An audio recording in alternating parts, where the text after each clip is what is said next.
तुकडोजी महाराज. कोणते पोरांनो? राष्ट्रसंत तुकडोजी महाराज. आता हा राष्ट्रसंत तुकडोजी तुम्हाला माहिती आहे ना पोरांनो? एक वाक्य आठवतं तुम्हाला, मी नेहमी सांगायचं तुम्हाला. वाक्य काय होतं?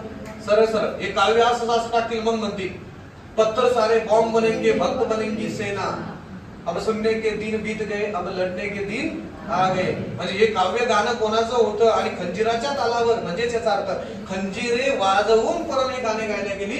आणि ते गाणारा व्यक्ती एकमेव म्हणजे कोण? राष्ट्रसंत तुकडोजी महाराज. 1942 आणि 1930 हे वर्ष, 2 वर्ष आणखी यांच्या संबंधित तुम्हाला लक्षात राहिले पाहिजे. 1930 ला महात्मा गांधीने पोरांनो आपल्या भारतामध्ये पोरांनो सविनय कायदेभंग नावाची चळवळ सुरू केली होती. कोणत्या वर्षी? 1930 ला.